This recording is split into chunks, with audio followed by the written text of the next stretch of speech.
হঠাৎ জ্ঞান ফিরে পাওয়ার পর একটা মেয়ে তাকে এমন এক জায়গায় দেখতে পায় যেখান থেকে বেঁচে ফেরা প্রায় অসম্ভব ছিল। প্রতিটি সেকেন্ড মৃত্যু তাকে নিজের কাছে ডাকছিল।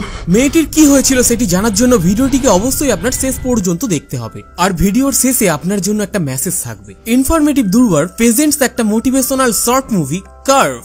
মুভির শুরুতে আমরা একটা মেয়েকে অজ্ঞান অবস্থায় কংক্রিটের ফ্লোরের উপর পড়ে থাকতে দেখতে পাই, কিন্তু এই মেয়েটি এখানে কিভাবে পৌঁছালো সেটি সে নিজেও জানতো না। আর তারই সাথে থাকা সমুদ্রের বিশাল ঢেউয়ের আওয়াজ প্রত্যেকটা মুহূর্তগুলোকে আরো ভয়ঙ্কর করে তুলছিল। আর সেই ঢেউয়ের আঘাতে কংক্রিটের মধ্যেও ফাটল ধরতে শুরু করে এবং এই আওয়াজের কারণে হঠাৎ মেয়েটির জ্ঞান ফিরে আসে। তখন মেয়েটি চোখ খুলতেই দেখতে পায় তার চারপাশে উঁচু কংক্রিটের দেয়াল রয়েছে, কিন্তু এখনো পর্যন্ত সে বুঝে উঠতে পারছিল না যে সে কোথায় ফেসে গেছে। আসলে এই স্ট্রাকচারটি পুরো ঢেউ খেলানো কার্ভের মতো ছিল, যার উপরের দিকে ছিল খুব উঁচু একটা দেয়াল আর নিচের দিকে পুরো অন্ধকার ছিল। তার মধ্যে মেয়েটির শরীরের অবস্থাও খুবই খারাপ ছিল, যার জন্য সে এখান থেকে বেরোনোর চেষ্টাও করতে পারছিল না। আর তার বাঁ পাশের পাটিও শরীরের নিচে মুড়ে গিয়েছিল, যেটি কিনা সে সোজাই করতে পারছিল না, যার জন্য সে কিছু বুঝতে না পেরে খুব জোরে জোরে চিৎকার করে ওঠে। ফলে তার শরীরে একটু মুভমেন্ট হওয়ায় সে আরো নিচের দিকে গড়িয়ে যায়, কিন্তু সে পুরোপুরি ভাবে নিচে পড়ে যায় না। কিন্তু আমরা জানি না সে আর কতক্ষণ এরকম ভাবে আটকে থাকবে। এখন তাকে সবকিছুই খুবই স্থির ভাবে ও ধৈর্য ধরে করতে হবে, কিন্তু সে যদি একটাও ভুল বা তার বিপরীত করতে যায় তাহলে সে এখান থেকে ডাইরেক্ট নিচে পড়ে যাবে, ফলে তার মৃত্যু অনিশ্চিত। কিন্তু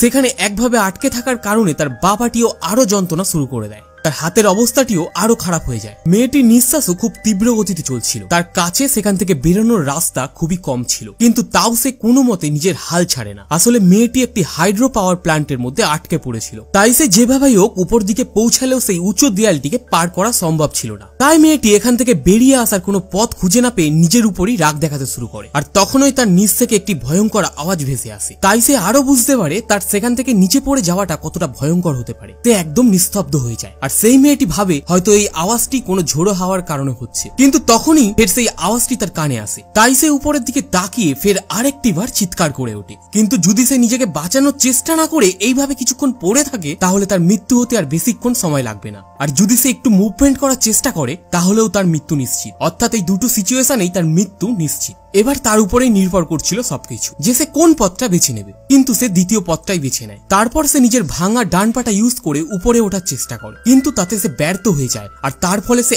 আরো নিচের দিকে গড়িয়ে গিয়ে সেই কার্ভটির মিডিল পজিশনে চলে আসে। তাই সে সেখানে স্থির হয়ে গিয়ে বড় বড় নিঃশ্বাস ফেলতে শুরু করে। তারপর মেয়েটি লাস্টে ডিসাইড করে যে সে এখন যেই অবস্থায় আছে সেই রকম ভাবেই তাকে আস্তে আস্তে ধৈর্য ধরে উপর দিকে উঠতে হবে। কিন্তু সে কার্ভের মিডিল পজিশনে থাকায় কিছুই করতে পারছিল না। তারপর সে নিজের হাতের দিকে তাকায়। তার রক্তমাখা হাতটি ক্ষতবিক্ষত হয়ে গিয়েছিল, আর রক্তে জমাট বেঁধে যাওয়ার কারণে হাতের দুটো আঙুলি পরস্পরের সঙ্গে আটকে গিয়েছিল।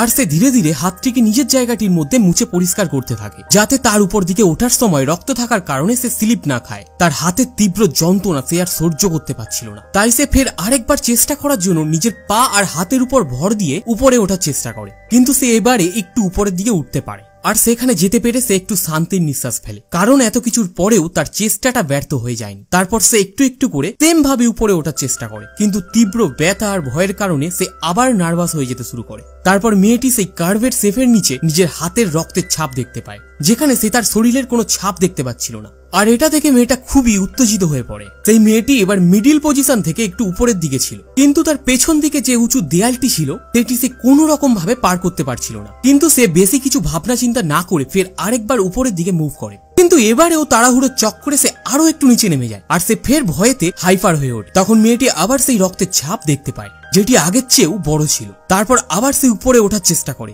তখন সে ফের আরেকটা ভয়ঙ্কর আওয়াজ শুনতে পায়, আর তার চোখটা গিয়ে পড়ে সেই রক্তের ছাপের উপর, যেখানে আরো দুটো অন্য কারো রক্তমাখা হাতের ছাপ দেখা যাচ্ছিল। সে তার মন এবারই স্থির করে, আর কোনো দিকে নজর না দিয়ে সে আবার উপরের দিকে ওঠার টার্গেটেই থাকবে। সে এমনই একটি পরিস্থিতির মধ্যে পড়ে যে সে কি করবে আর না করবে কিছুই বুঝে উঠতে পারছিল না, কিন্তু তাও সে নিজের মনের জোর হারায় না। তারপরে দেখা যায় তার হাতের চামড়াটাও প্রায় ক্ষতবিক্ষত হয়ে গিয়েছিল, শুধুমাত্র অল্প একটু চামড়াই সেখানে বেঁচে ছিল। তখনই আকাশে জোরে জোরে বিদ্যুৎ চমকাতে শুরু করে, আর তীব্র বৃষ্টি নেমে আসে। এবার মেয়েটি তার শেষ চেষ্টা করে এবং হাতে গ্রিপ পাওয়ার জন্য তার গলার চেনটি হাতে পেঁচিয়ে নেয়। আসলে এই ভিডিওতে আমরা সবসময় দুটো অপশন দেখতে পাই, কিন্তু পার্থক্য হচ্ছে এটা যে এই দুটোতেই তার মৃত্যু নিশ্চিত ছিল। আসলে এই মুভিটি আমাদের নিজের ভিতরে থাকা ভয়ের সাথে দেখা করায়, কিন্তু আপনারা যদি এই মুভিটিকে কানে হেডফোন দিয়ে শোনেন তাহলে আপনারা ওই ভয়টাকে অনেক কাছ থেকে ফিল করতে পারবেন। মুভিটির লিংক আমি ডিসক্রিপশনে দিয়ে দেবো। তো বন্ধুরা, আজকের এই মুভি এক্সপ্লেইনটি কেমন লাগলো নিচে কমেন্ট করে বলবেন, আর ভালো লাগলে অবশ্যই চ্যানেলটি সাবস্ক্রাইব করে একটা লাইক করে দেবেন।